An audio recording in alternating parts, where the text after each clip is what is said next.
I was standing in the kitchen of my parents' house in Springfield, Missouri, when my mother dropped the bomb. Donna Hayes, 65 years old and still bossy as ever, slammed her coffee mug on the table and barked at me like I was a teenager who forgot to take out the trash. "You have 48 hours to get your stuff out. The house is Melissa's now." My father, Richard, sat across from her with his arms crossed, staring at his plate like it had all the answers to world peace. He didn't argue, didn't blink, didn't even clear his throat. He just nodded along like a good little sidekick. My parents had just announced in one casual sentence that the house I had been paying for, maintaining, and basically keeping alive was now a gift to my younger sister. Let me be clear, this wasn't just some random piece of property. This was our family home, the place my grandfather built brick by brick, the place where I had lived for years, the place I kept standing after my parents fell on hard times. I didn't just pay a bill or two. I covered the mortgage when Richard lost his job. I sent money from overseas when I was deployed. I fixed the leaky roof, paid off repairs, and yes, even replaced the air conditioning when it broke in the middle of July. I practically kept the house on life support. And Melissa? She wasn't even here. She was 3 states away in Los Angeles, posting pictures on Instagram of overpriced cocktails and beach selfies while I was sweating in uniform in Afghanistan. My parents adored her, though. To them, Melissa was a rising star. To me, she was the ghost sibling, who showed up only for Christmas dinners and even then, left early. So when my mom spit out that ultimatum, I just froze. 48 hours? Who even gives their own kid a 48-hour eviction notice? I half expected her to hand me a pink slip or have the sheriff waiting outside. I glanced at Richard, hoping for some sign that this was a twisted joke. Nothing. He just shifted in his chair and scratched his neck like this was any other Thursday. Here's the funny part. They expected me to argue, to beg, to cry. They thought I'd blow up like a bomb and give them the satisfaction of saying, "See, that's why Melissa deserves the house because you're unstable." But I didn't. Years in the Army taught me one thing. Sometimes silence is louder than words. I just stood there, arms crossed, staring back at my mother like she was a drill sergeant who forgot who she was barking at. Inside, though, I was boiling. This wasn't some random betrayal. This was years in the making. I'd been blind to it, thinking all the money and sweat I poured into the house was proof of loyalty, proof I was the good daughter. In reality, it just made me a convenient ATM. The moment Melissa decided she wanted the house, I was disposable. Donna must have thought she won because she leaned back in her chair, smug, like she just checkmated me in a game of chess I didn't know we were playing. "You heard me, Victoria. 48 hours. Pack it up." Alder. Melissa wasn't even in the room, but I could hear her voice in my head. Snarky, entitled, probably laughing about how she scored a free house while I got booted out like unwanted furniture. The kind of sibling who'd tell you to your face, "That's just how things are," and then ask to borrow money 5 minutes later. I didn't give them the reaction they wanted. I walked out of that kitchen without saying a word. My boots echoed down the hallway like gunshots. My old bedroom door creaked when I closed it behind me. The same bedroom I paid to repaint, the same floor I paid to refinish, the same ceiling fan I bought so my dad wouldn't sweat through his shirt in summer.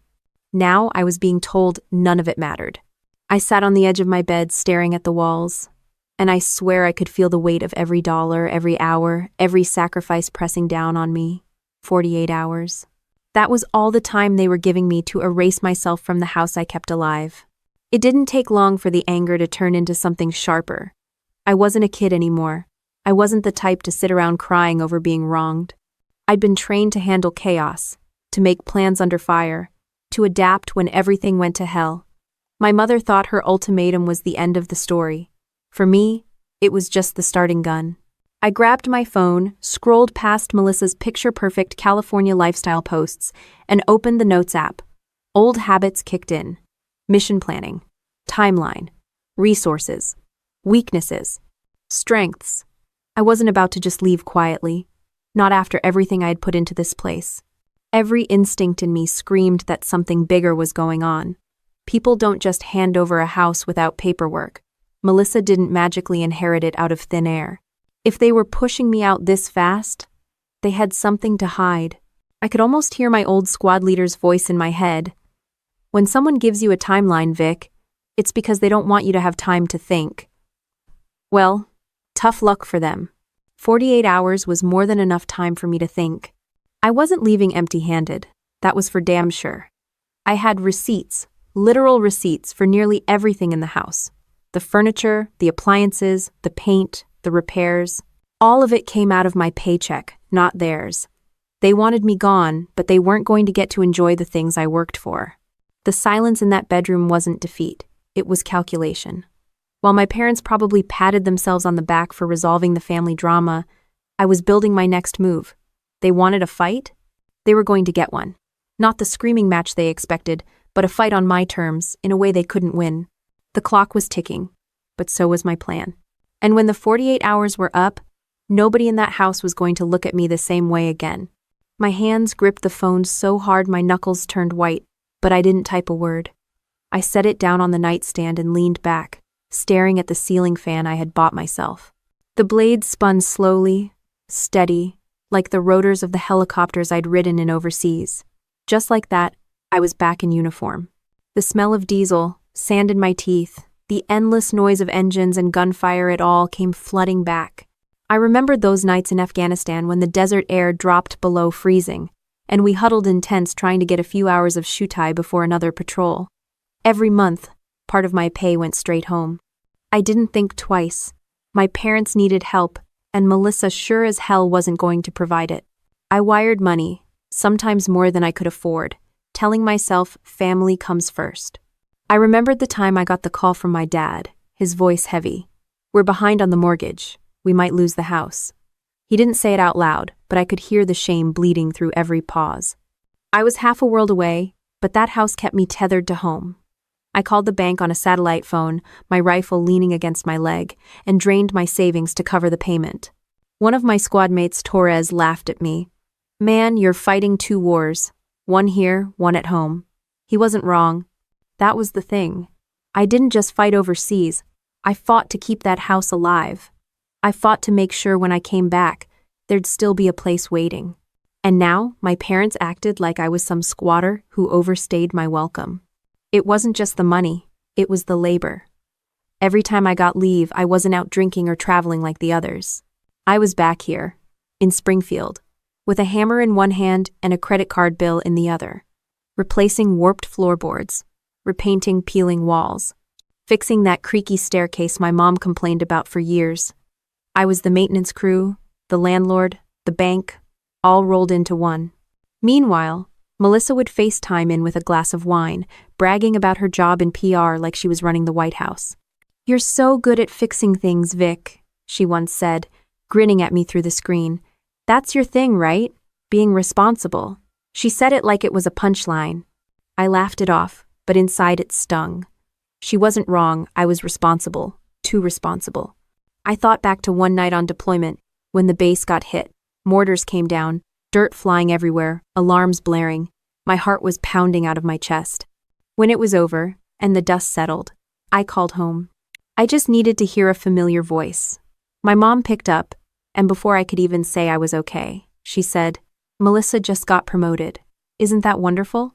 I didn't tell her about the mortars. I didn't tell her about the friend we lost that night. I just said, "Yeah, that's great." Then I wired another $2,000 to cover a new roof leak. Melissa got champagne. I got silence. The more I thought about it, the clearer it became. The divide wasn't new. It wasn't born in that kitchen when Donna gave me the ultimatum. It had been there all along, growing like a crack in the foundation, only I refused to see it. I patched the house. I patched the family. I kept patching until I didn't realize the whole damn structure was leaning. My chest felt tight, but not from sadness. It was the kind of tightness you get before a fight. My training kicked in again. Assess the situation, identify the threat, understand the terrain.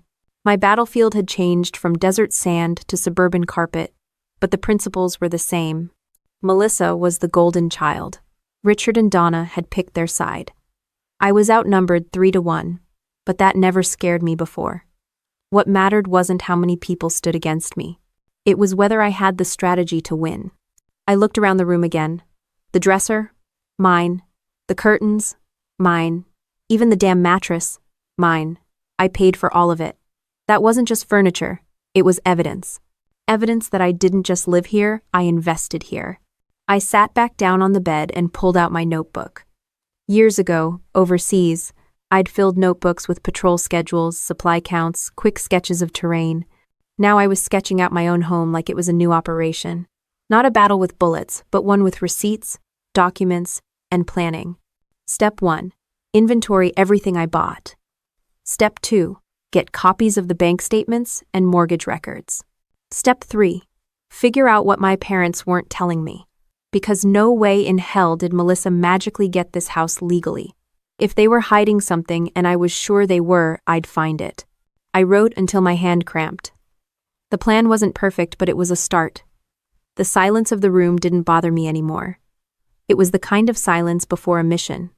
Calm, but charged. I remembered something my old squad leader said once, right before we rolled out of the gate. Don't ever forget, Hayes. Nobody's coming to save you. You either fight smart, or you don't fight at all. Those words hit harder now than they ever did back then. Because that was the truth. Nobody was coming to save me here. Not Richard, not Donna, and definitely not Melissa. If I wanted to keep what was mine, I had to fight smart. I closed the notebook and set it on the nightstand. The hum of the ceiling fan was steady, almost like a metronome marking the time I had left. 48 hours wasn't long, but I'd faced tighter deadlines, and I'd won before. The next morning, I walked into the living room and found Donna already on the phone with Melissa. Her voice was soft, almost sweet, the kind of tone she never used with me. She was laughing at something Melissa said, like a teenager gossiping with her best friend. When she noticed me, she covered the receiver with her hand and gave me a look like I'd interrupted a private club meeting. It wasn't new. I'd seen the favoritism my whole life, but now it was so obvious it felt like they weren't even trying to hide it. Melissa called twice a week, sometimes more. When I called from deployment, I got rushed answers, maybe a stay safe if they remembered. But when Melissa called, the whole house turned into a stage, and my parents were her biggest fans. I sat on the couch I paid for, watching Donna pace back and forth, giggling at every word. I couldn't help thinking how many times I'd handed her money for bills while she used that same cheerful tone to ask Melissa about her new apartment in Los Angeles. I was the one who kept the lights on, but Melissa was the one who got the spotlight. Later that day, I ran into Mr. Henry outside, our neighbor across the street, a retired Army vet himself. He always had a kind word for me. He nodded toward the house, lowering his voice. Heard your mom bragging about Melissa again. You'd think she built that house herself. I smirked, but it wasn't funny. She hasn't been here in years, I said. Henry shook his head. People notice, Victoria. Don't think they don't. You've been the one holding this place together. His words stuck with me more than I wanted to admit. At least someone saw the truth. That evening, Donna called me into the kitchen. Richard was sitting at the table sipping coffee like it was his full-time job. Donna put her phone down and crossed her arms. Melissa's taking over, and that's final. You've had your time here. She deserves a chance to make this house her own.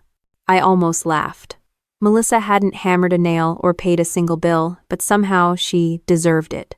Deserve? I asked. What did she do to deserve it? Besides, call you once in a while. Richard cleared his throat, finally finding his voice. She's starting a family, Victoria. She needs a stable place to live. You're single, you have your own career. You can manage without it. That hit harder than I expected. So now I was being punished for not having kids? For choosing a career that didn't fit their idea of settling down? It wasn't about fairness. It was about convenience.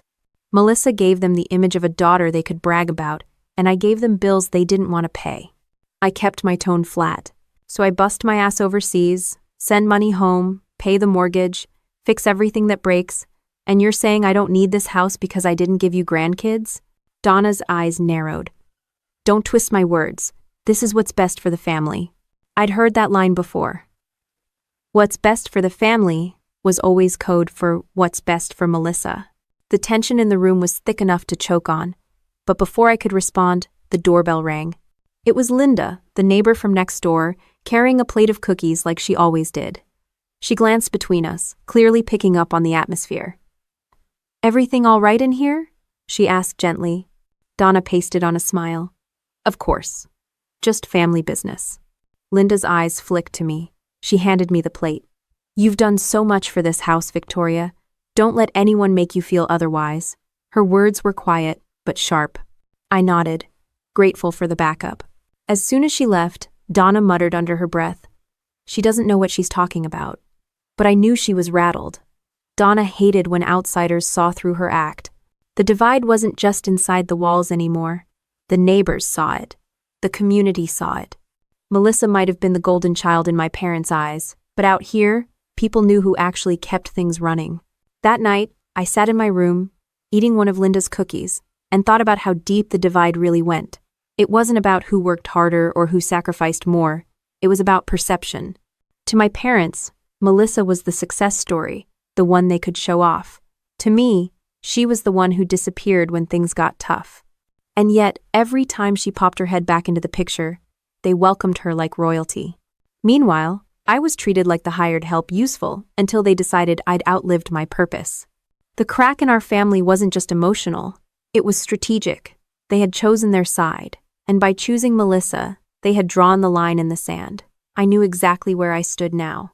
I looked at the notebook on my nightstand, the one with my growing plan. The more they pushed me out, the clearer my path became. This wasn't just a family spat anymore. This was about exposing the truth, showing everyone, including Melissa, that I wasn't someone they could just erase. I shut my door that night and pressed my back against it, blocking out the muffled sound of my parents chatting in the kitchen like nothing had just happened. They probably thought I was sulking, but sulking was never my style. I'd learned long ago that the best weapon wasn't yelling or crying, it was patience. I sat down at my desk, pulled open the drawer, and took out a stack of old receipts I'd been keeping in an envelope. Furniture store, hardware store, appliance center, proof of everything I had poured into this house. Each slip of paper felt like a round in my arsenal. My parents thought I was helpless, that I'd pack up and leave quietly. Wrong. I grabbed my notebook and wrote a single word at the top of the page. Mission. The Army drilled into me the same process every time we had to prepare for an operation. Break it down, know the objective, gather resources, and execute. That method had kept me alive in combat zones, and it would work just fine here in Springfield. Step 1. Identify what was mine. Not in the sentimental sense, but in the legal, black and white sense. I walked around the room and wrote down every item I had paid for: the dresser, the mattress, the nightstand. I moved on to the living room, noting the sofa, the TV, the rug, and even the curtains. If it came out of my paycheck, it wasn't staying behind for Melissa to enjoy. Step 2. Gather proof. I opened my laptop and logged into my bank account. The transaction history stretched back years. Every mortgage payment I'd covered, every repair, every upgrade. I started saving the records, screenshot by screenshot. My parents could dismiss words, but numbers were harder to ignore. Step 3. Keep quiet. The instinct to confront them right then was strong, but I knew better. I had seen enough fights in my family to know how it would go. Yelling, crying, Donna playing the victim, Richard nodding along like a mute statue. That was their playbook. I wasn't going to give them that satisfaction. Instead, I stayed calm. When Donna walked past my room later and peeked in, I gave her a tight smile like I was already resigned. She bought it, I could tell. She smirked, satisfied that her ultimatum had worked. Perfect. Let her think I'd surrendered. The truth was, I was just getting started. I spent the next morning combing through the house in silence.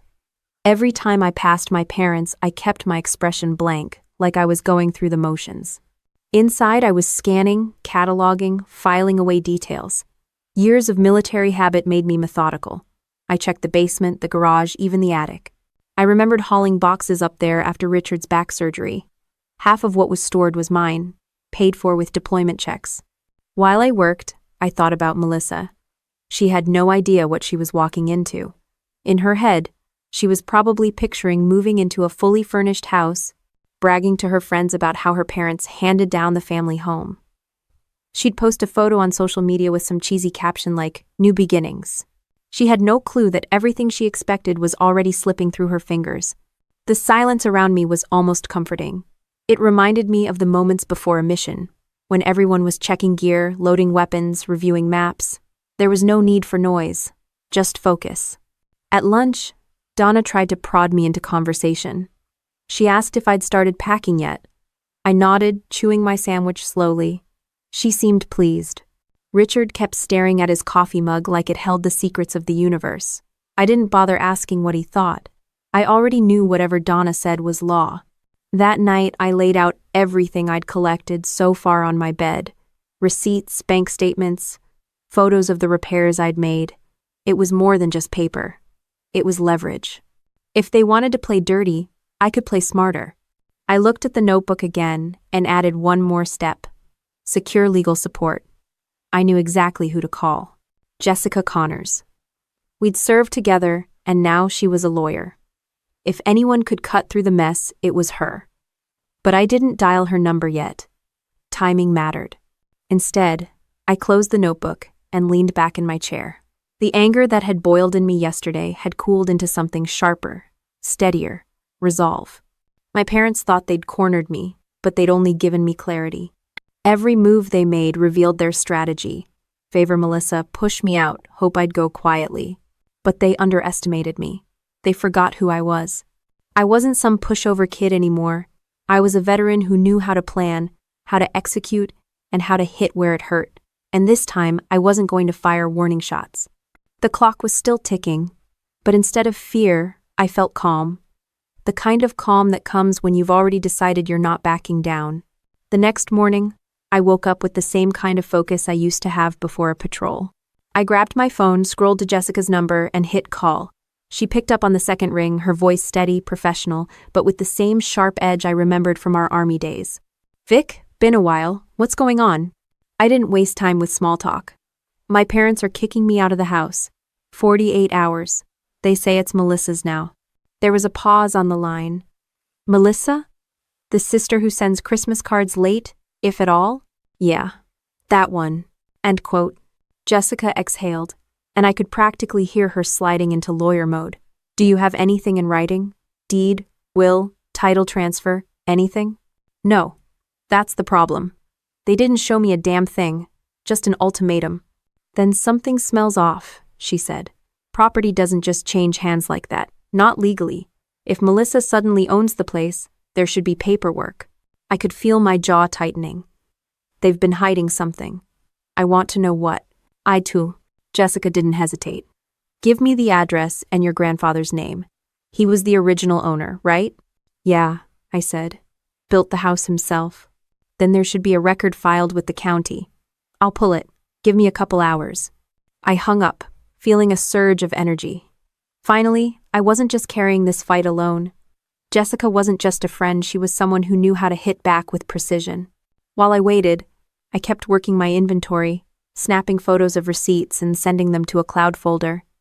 Documentation wasn't glamorous, but it was effective. If this turned into a legal fight, the paper trail would matter. By early afternoon, my phone buzzed. Jessica's voice was clipped, urgent. I found something, Vic. Your grandfather left a will. And get this, it names you as the sole heir to the property. For a second, I didn't even breathe. Me? You're sure? It's notarized and filed.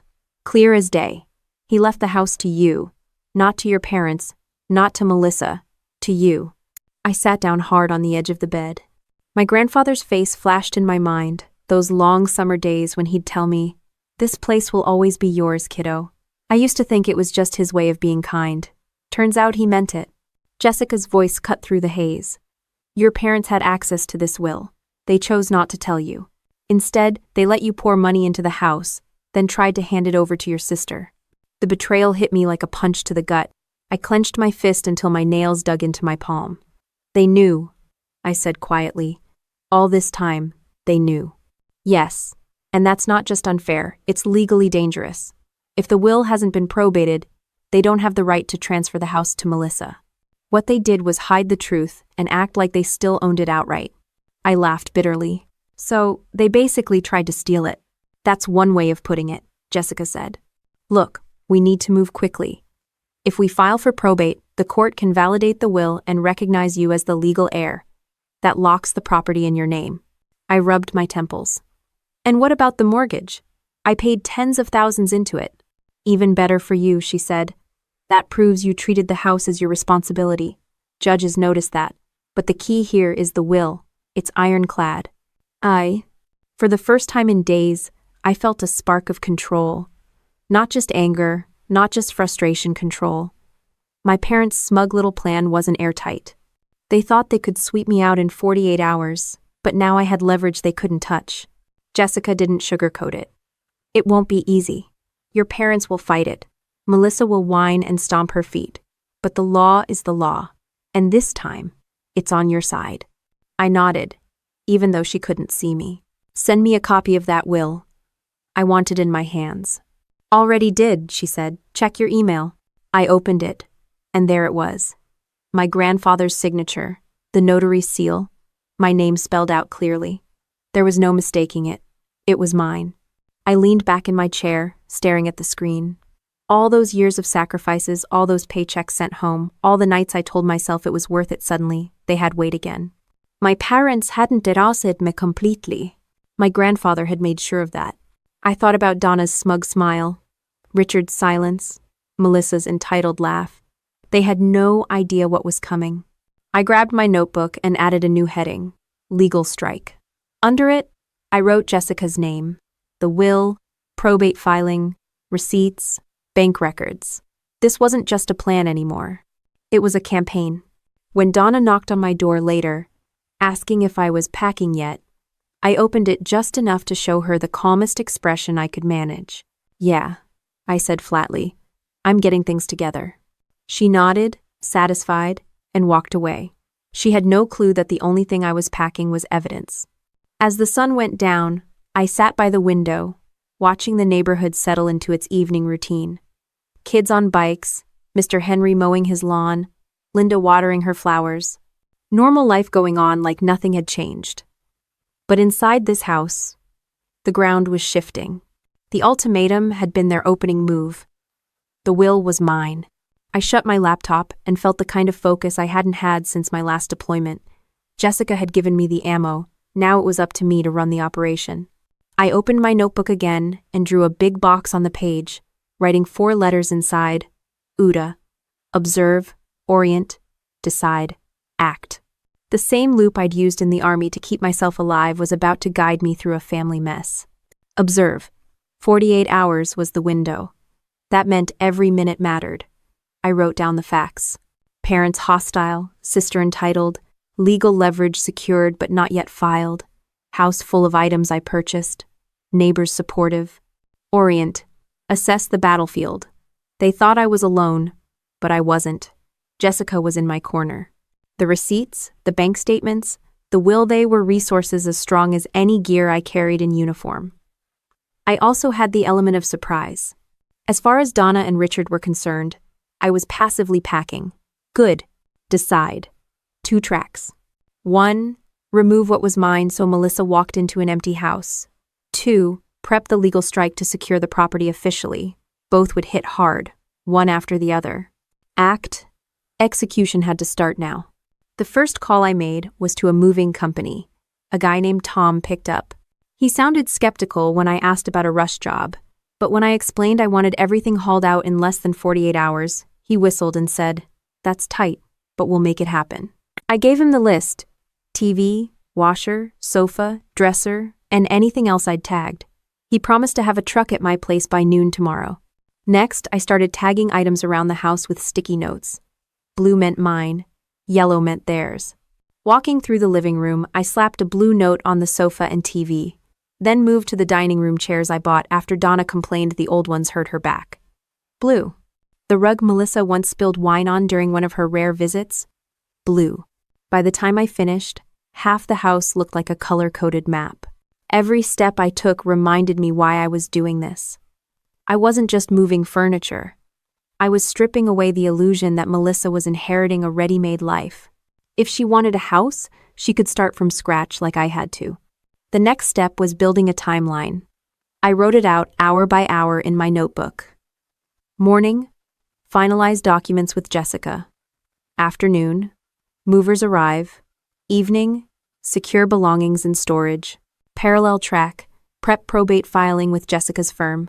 I didn't have to win every battle in 2 days, but I had to make sure I didn't lose the war. Dinner that night was awkward. Donna made spaghetti, and Richard poured himself a glass of cheap wine.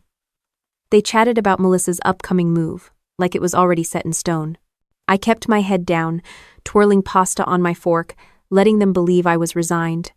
Inside, though, I was 3 steps ahead. At one point, Donna smirked at me. "You've been quiet. Accepting things finally?" I smiled faintly. Just focused. It wasn't a lie. After dinner, I slipped outside for some air. Mr. Henry waved from across the street. "You holding up, soldier?" he asked, leaning on his fence. "Always," I said. He didn't need details, but the look he gave me said he already knew more than I was letting on. Back inside, I double-checked the folder of receipts and records, then scanned them into a USB drive. Redundancy mattered. In the Army, you didn't just rely on one comms line or one supply drop. You built backups. This was no different. Before bed, I called Jessica again. She was still at her office, papers rustling in the background. "I've got the probate petition drafted," she said. "We'll file it tomorrow. Once it's in the system, the court process starts. Your parents won't be able to pretend the will doesn't exist." "Good," I said. "The movers are coming tomorrow too. By the time Melissa shows up, she'll be walking into an empty shell." Jessica chuckled. "That's one way to make a point." "Not just a point," I replied, "a statement." When I finally lay down that night, I didn't toss and turn. My mind wasn't cluttered with what-ifs anymore. I had a plan, and it was already in motion. The ticking clock didn't scare me. It focused me. By morning, I was up early, coffee in hand, walking the perimeter of the house like I used to do before patrols. The sticky notes were still in place. My notebook was open on the counter. At exactly 11:45, a white moving truck pulled up, and 3 guys hopped out. "You must be Victoria," one of them said. "Let's get started." I walked them through the house, pointing out the blue tags. They moved fast, lifting the sofa, wrapping the TV, hauling out the washer without complaint. Each item carried out the door felt like reclaiming a piece of myself. Donna peeked into the living room halfway through, her jaw tightening as she realized what was happening. "What on earth are you doing?" I didn't raise my voice. "Taking what's mine." Her eyes narrowed. "Melissa needs that furniture."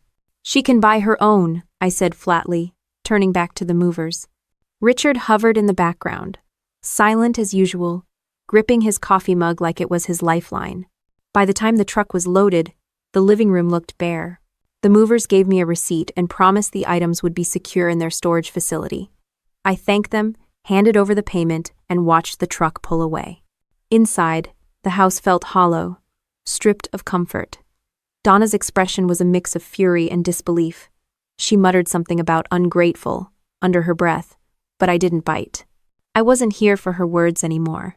I went back to my notebook, checking off the action items. Movers, done. Documents, nearly ready. Next, meet Jessica to sign the probate paperwork. Everything was lining up. The house wasn't a home anymore, it was a battleground, and I was done fighting defensively. The house was quiet after the movers left, but the silence didn't last. By late afternoon, a car door slammed outside. I looked through the window and saw her Melissa, rolling her suitcase up the driveway like she was checking into a hotel she didn't pay for. She had sunglasses on, her hair styled perfectly, and that permanent smirk that made me want to laugh and punch a wall at the same time. I opened the door before she could ring the bell. She brushed past me without so much as a hello, heels clicking across the hardwood floor I paid to refinish. She stopped in the middle of the living room, spinning slowly like she was waiting for someone to yell, "Surprise!" Her jaw dropped. The sofa was gone. The TV was gone. Even the rug was gone. All that was left were bare walls and a floor echoing her footsteps. "What the hell?" she snapped, whipping off her sunglasses. "Where's all the furniture?" I crossed my arms and leaned against the doorframe. "I took what I bought." Her face went red. "You can't just strip the place. Mom and Dad said this house is mine." I raised an eyebrow. "Your house? Really? Show me the deed, Melissa. Show me one receipt where you contributed a single dime." "This."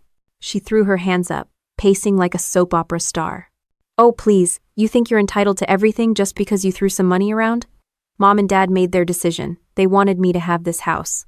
I stepped forward, lowering my voice. "You weren't here. You didn't fix the leaks. You didn't cover the mortgage. You didn't repaint the walls. You were in California sipping overpriced lattes while I kept this place standing. Melissa's laugh was sharp, bitter. And that was your choice, wasn't it? No one forced you to play handyman. You stayed here because you had nothing better to do. That's not my fault. That line hit harder than I wanted to admit.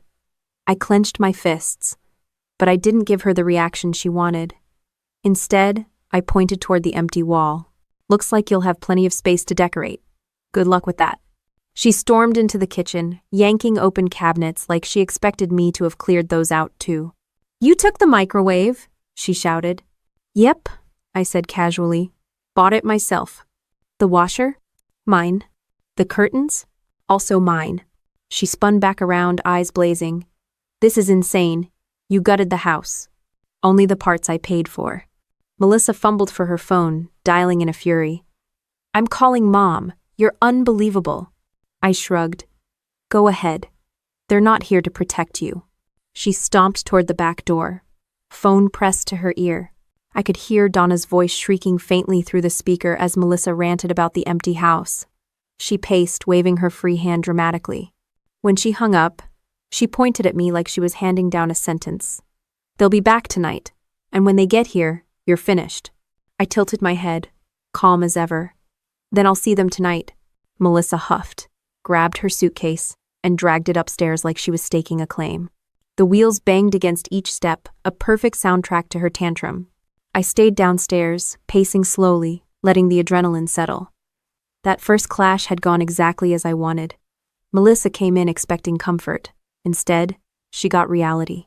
I walked back into the living room and looked at the empty space where the sofa used to be. Most people would feel lost staring at bare walls. I felt the opposite. Every missing piece was proof that Melissa couldn't just waltz in and take what wasn't hers. An hour later, I heard her stomping around upstairs, slamming closet doors, muttering under her breath. I didn't need to hear every word to know the gist. She thought I was selfish. She thought I was bitter. What she didn't realize was that bitterness wasn't my weapon. Strategy was. I went to the kitchen and poured myself a glass of water, steadying my hands. The confrontation was only half over. The bigger storm was on its way with Donna and Richard. But I wasn't rattled. If Melissa wanted to play queen of the castle, she'd learned fast that castles fall when they're built on lies. When I walked past the hallway mirror, I caught my reflection. My uniform wasn't on, but the stare was the same. The one I used before missions. Calm, focused, unshaken. Melissa had brought drama into the house, but drama didn't win battles. Discipline did. She might have claimed the upstairs for the night, but I wasn't worried. I had already claimed the ground that mattered. Evidence. Receipts. The will. And Melissa had no idea just how far behind she really was. I was sipping my water when headlights swept across the living room wall. Tires crunched in the driveway, followed by car doors slamming. Melissa bolted down the stairs, her face lit up like backup had finally arrived. She swung the front door open before I could move. Donna marched in first, Richard trailing behind like a shadow, both looking around as if they were entering a crime scene. What did you do? Donna snapped, her eyes darting over the empty living room. Where's the furniture? The television? The washer? Melissa pointed at me like she'd been waiting her whole life for this moment. She gutted the house. She stripped everything. I set the glass down on the counter and spoke evenly. I took what I paid for. Donna's face turned red. This is Melissa's house now. You don't get to vandalize it. Vandalize? I laughed. Taking my belongings isn't vandalism. It's called ownership. Want the receipts? Richard finally spoke, his voice low but sharp. This isn't how family handles things, Victoria. That was it. That one word family made my blood boil. I stepped forward, pulling a thick folder from the counter. You want to talk about family? Let's start here. Bank records, mortgage statements. Every payment I covered when you couldn't. That's over $80,000 from my pocket. Next, receipts for every major repair and appliance. I kept the house running while Melissa was too busy taking selfies on the beach. Melissa rolled her eyes, but I didn't stop. I opened the folder wider, showing a stack of neatly clipped papers. And this is the kicker. Grandpa's will. Filed, notarized, official. He left this house to me. Not you. Not Melissa. Me. End of teen. For the first time that night, Donna's mouth snapped shut. Her eyes flickered toward Richard, whose face drained of color. Melissa blinked, trying to process what she just heard. "You're lying," Donna said finally, her voice shaking. "There was no will." I slid the top page out of the folder and held it up. "Read it." His signature, the notary stamp, filed with the county. I didn't dig this up on a whim. My lawyer did. Melissa snatched at the paper, scanning it with wide eyes. "This can't be right, Mom. Tell me this isn't real." Donna stammered, reaching for words that wouldn't come. Richard looked like he wanted to melt into the floor. I pressed harder. "You knew about this, didn't you? You had access to the will, but you never told me. Instead, you let me pay the mortgage, fix the roof, replace the furnace, all while you were planning to hand the place to Melissa." Richard shifted uncomfortably, avoiding my eyes. Donna squared her shoulders, finally finding her voice. "We did what was best for the family." I barked out a laugh. "There it is again. The family. What you really mean is what's best for Melissa. You lied to me, stole from me, and now you're shocked I didn't roll over and play along." Melissa tried to interject, waving the will like a fan.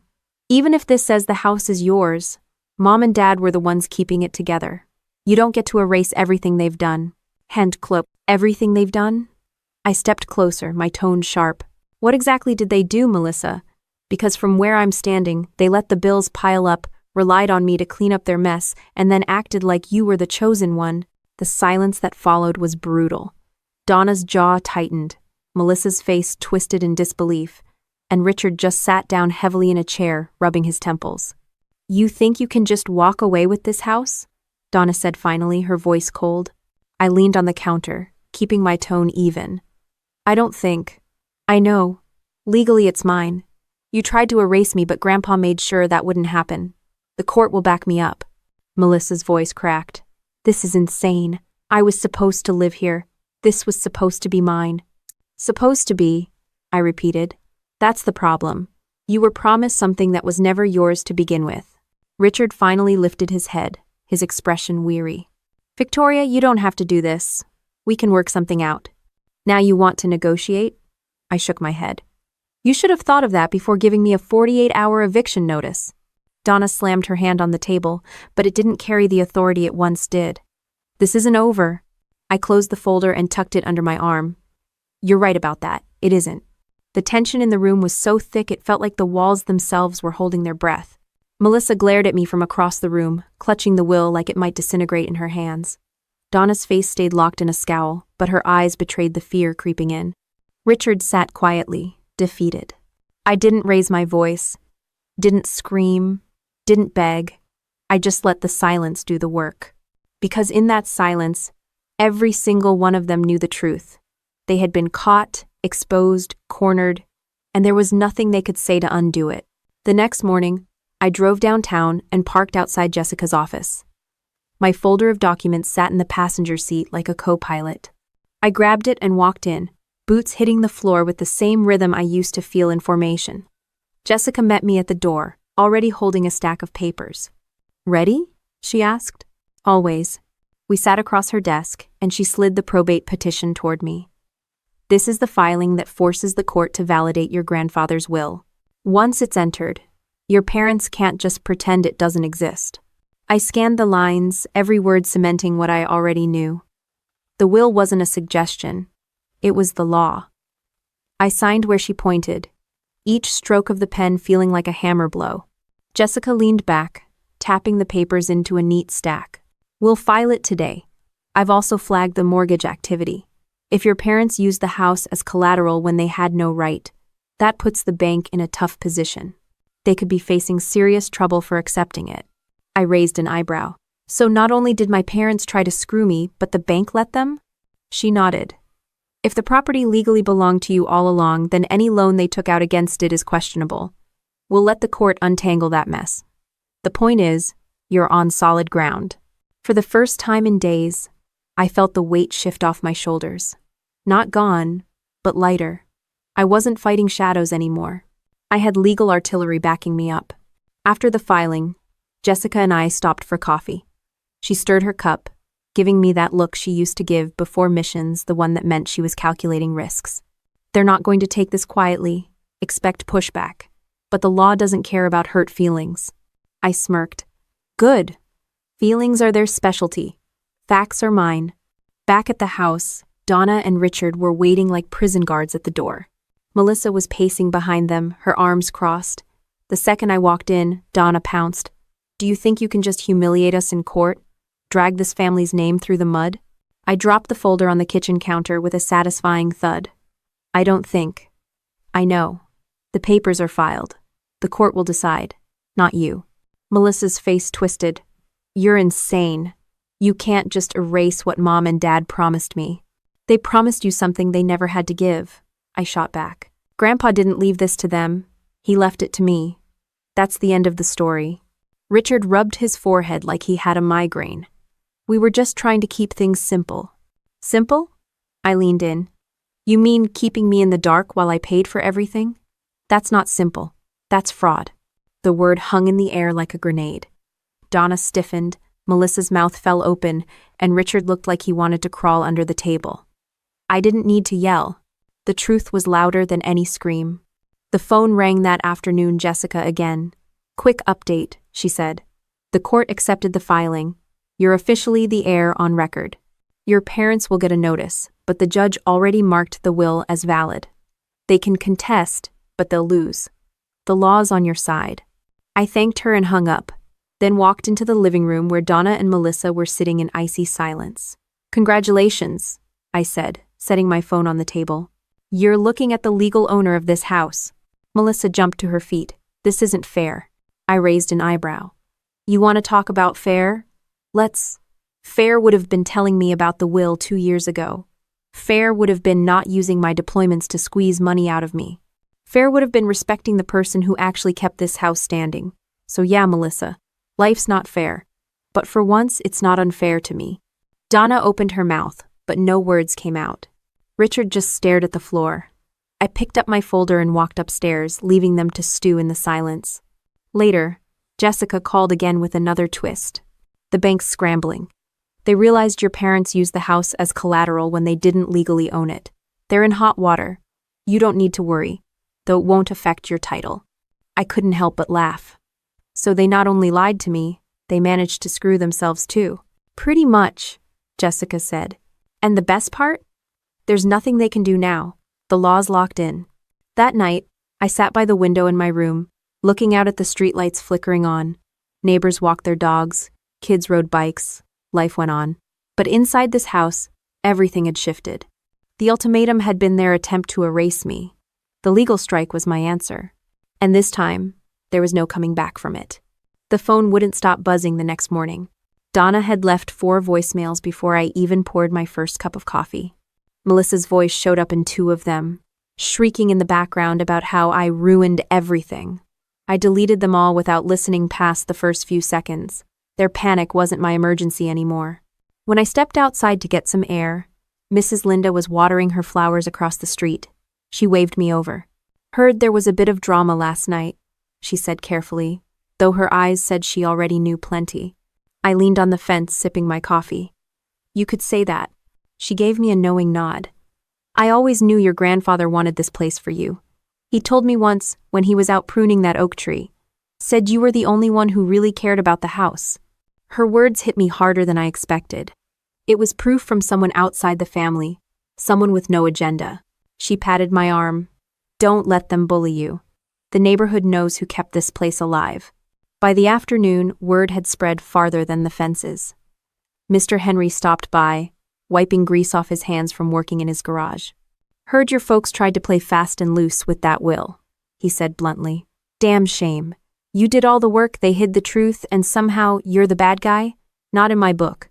Then, I thanked him, and we stood there for a while, both of us watching the street like we were on lookout. The community wasn't buying the version Donna and Melissa were selling, and that shift mattered more than they realized. Meanwhile, inside the house, Melissa was unraveling. She stomped around with her phone glued to her hand, calling friends in California, crying about how she'd been betrayed. None of them seemed to have the magic solution she wanted. Every so often, she'd march into whatever room I was in and demand to know how I could do this to her. My answer was always the same. I didn't do this to you. You did this to yourself by expecting something that was never yours. Donna tried a different tactic. She cornered me in the kitchen one evening, her voice soft and almost pleading. You don't understand, Victoria. Melissa needs this house. She has a future to build. You're strong. You'll be fine anywhere. Run. I set down the knife I was using to chop vegetables and looked her square in the eye. I already built a future. I spent years serving overseas, sending money back here to keep you afloat. If Melissa needed a house, she should have worked for it.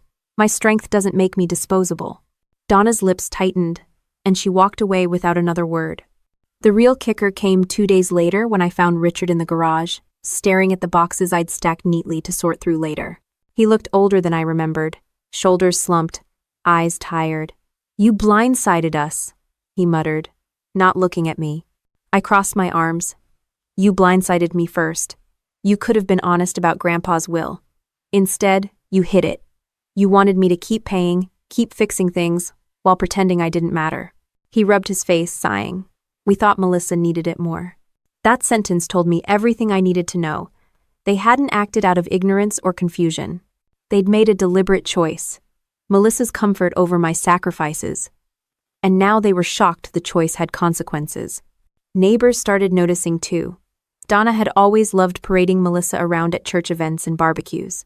But now, whispers followed them instead of compliments. People who used to smile at my parents were suddenly distant. They all knew about the will. They all knew who had been paying the bills. One evening, Mrs. Linda caught me again, her tone sharp this time. They're embarrassed, you know. Everyone's talking, hiding that will. It's not something folks forgive easily. I shrugged. That's their problem, not mine. Inside, Melissa was throwing another tantrum. She slammed her suitcase shut and dragged it down the stairs. I'm done with this nightmare, she snapped. I'll figure it out on my own. But don't think this is over. I stepped aside, letting her drag the suitcase out the door. Good luck, I said, not even pretending to sound sincere. The house felt quieter without her constant stomping, but Donna and Richard's cold glares filled the space. They still couldn't say out loud that they'd lost. They just simmered in silence, waiting for me to crack. But I didn't. I had weathered worse storms than a couple of angry parents. I'd faced down firefights in deserts, slept on the ground in the rain, survived with nothing but grit. Compared to that, this was just noise. By the end of the week, Jessica called with another update. Your parents are sinking fast, she said. The bank wants answers. Their lawyer filed a half-hearted objection, but the judge dismissed it immediately. The will stands. The house is yours. End of story. I thanked her, though the words felt almost unnecessary. I already knew. The look on Donna's face every time she passed me in the hall was proof enough. That night, as I sat in the empty living room, I realized how much had changed. The furniture was gone, the air heavy with tension, but I felt lighter than I had in years. Melissa was out. The neighbors knew the truth. And my parents? They were finally facing the fallout of their own choices. The morning after Melissa stormed out, the house felt heavier, not lighter. Donna shuffled around the kitchen, slamming cabinet doors, while Richard sat at the table pretending to read the paper. Neither of them looked at me. That silence, thick and deliberate, was supposed to punish me. Instead, it confirmed what I already knew: I didn't belong here anymore, and maybe I never really had. I brewed my coffee, sat across from Richard, and broke the silence. I've decided to sell the house. Donna's head snapped up. You can't be serious. I'm dead serious, I said. This house isn't a home anymore, it's a battlefield, and I'm done living in one. Richard lowered the paper slowly, his face pale. You wouldn't. End quote. I leaned back, sipping my coffee. I already spoke to Jessica. The market's strong. Buyers are lined up for places like this. Once it's sold, we all walk away. Clean break. Donna's voice shook with rage. This house is our legacy. You can't just erase it. Funny, I said. That's exactly what you tried to do to me. For a moment, the room went still. Richard looked down. Donna clenched her jaw, and I felt the calm that came with making a final call in combat. Once the decision is made, you don't look back. Later that day, I called a realtor.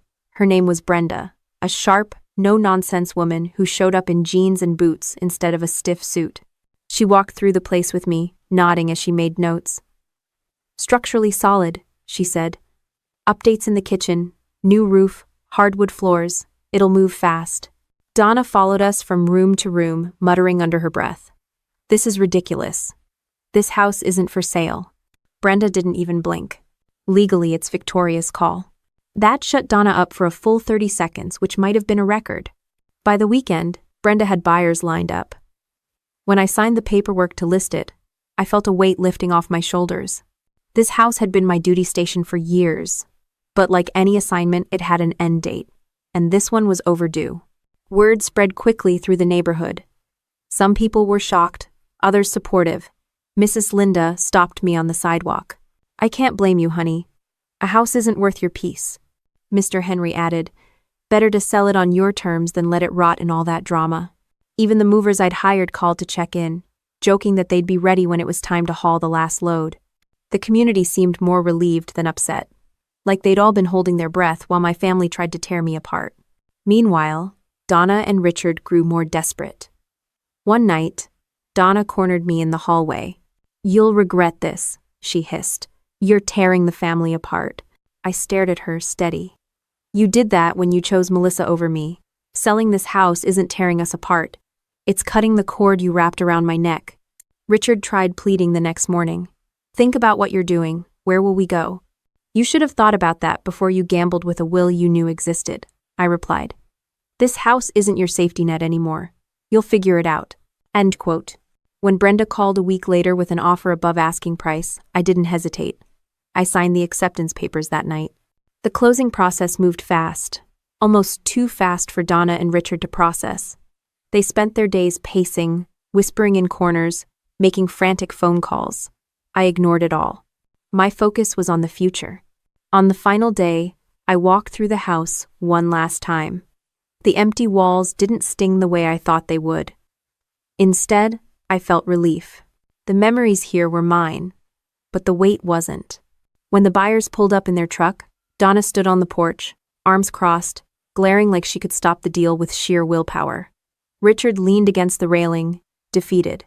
I handed the keys to Brenda, signed the last paper, and it was done. Donna's voice cracked as I walked past her. You're selfish, Victoria. I stopped and looked her dead in the eye. No, I finally chose myself. There's a difference. I got in my car, started the engine, and didn't look back. For the first time in years, I wasn't tied to them, this house, or the guilt they used to keep me under control. I was free. The sound of gravel crunching under my tires felt different when I left the driveway for the last time. I wasn't carrying the weight of a house or the endless drama it came with. For once, it was just me, the road, and a quiet that actually felt peaceful. I rented a small apartment on the edge of Springfield. Nothing fancy, but it had sunlight pouring through the windows and no voices screaming behind closed doors. That alone felt like an upgrade. The first night there, I sat on the floor with a takeout pizza, staring at my boxes stacked against the wall. My sofa, TV, and washer, the things I fought to keep, were there with me. They weren't just furniture anymore. They were proof that I didn't let myself get erased. I chewed a slice of pizza, laughed at the silence, and thought, so this is what freedom tastes like. Work became my anchor. The cyber defense firm I joined had me diving into systems and simulations that required precision and patience, the same kind of focus I learned in uniform. My coworkers were sharp, sarcastic, and didn't care about family drama. All they wanted was results, and that was a language I spoke fluently. Jessica stayed close too. She called to check in, sometimes stopping by with Thai food and a bottle of wine. She'd grin and say things like, you know, most people who leave the army don't immediately launch a full-scale legal offensive on their families. You really don't do anything halfway. I'd laugh and remind her she was the one who pulled the trigger with the probate filing. Still, the nights hit differently. There were moments when I caught myself staring at the ceiling, wondering how things had gone so wrong with the people who raised me. Part of me wanted to feel guilt for cutting them off, but the truth was I didn't. I'd given them years of loyalty, money, and effort. In return, they tried to hand my life over to someone else. That wasn't love. That was betrayal wrapped in family photos. Melissa tried reaching out once. She sent a text that said, "Hope you're happy ruining Mom and Dad's lives. You'll regret this." I stared at it for a full minute before hitting delete. I didn't block her because of anger. I blocked her because she no longer deserved access to me. News about them trickled in through neighbors and mutual acquaintances. Melissa ended up scrambling to buy a condo in Los Angeles. The girl who thought she'd inherit a fully furnished house had to sign a 30-year mortgage instead. Donna and Richard moved into a small rental on the outskirts of town. Their reputation in Springfield took a hit. People weren't quick to forgive when they found out they'd hidden a will and tried to cheat their own daughter. None of that gave me joy. But it did give me closure. Actions had consequences. For once, those consequences weren't on my shoulders. I spent weekends exploring parts of Missouri I'd ignored before, quiet hiking trails, little diners off the highway, the kind of places where nobody knew my name and nobody cared about the Hayes family drama. It was liberating to realize I could exist without their shadow looming over me. One Saturday, I walked past a military recruitment booth set up outside a hardware store. A young sergeant in crisp uniform was handing out pamphlets. He looked nervous, probably his first weekend assignment. I stopped, shook his hand, and told him I'd served too. His eyes lit up, and he asked for advice. Stay sharp, stay honest, and remember that the real battles are never the ones you expect, I said. He nodded like he was hearing gospel, and I walked away with a strange mix of pride and sadness. The Army had taught me discipline, resilience, and strategy. My family had taught me how to use those skills off the battlefield. Sometimes I wondered what my grandfather would think if he could see all this. I liked to believe he'd be proud, not because I fought my family, but because I refused to let them take me down. He built that house brick by brick, and maybe he knew from the start that I was the only one who'd understand what it meant to protect something worth keeping. Selling it wasn't betrayal. It was liberation. The house had served its purpose. It gave me a place to stand while I figured out how strong I really was. On quiet nights, I sat by my apartment window with a notebook open, jotting down goals. Not military objectives this time, but personal ones. Travel, career milestones, maybe even building a home of my own someday, not one inherited through lies, but one I earned, paid for, and filled with people who actually cared. The biggest lesson? Blood alone doesn't guarantee loyalty. Family isn't defined by who shares your last name. It's defined by who shows up, who has your back, and who doesn't try to cut you out the second it benefits them. I used to think the hardest battles were overseas. Turns out, the real war was in my own kitchen, sitting across from people who smiled at me while planning my eviction. And the victory wasn't in humiliating them, it was in walking away with my dignity intact. As I turned off the light one night, I caught my reflection in the window. No uniform, no medals, just me. And for the first time in years, that felt like enough. Because the truth is, the biggest mission I ever had wasn't in Iraq, or Afghanistan, or anywhere on a map. It was right here, surviving betrayal, cutting ties that strangled me, and finally building a life where I wasn't the expendable daughter.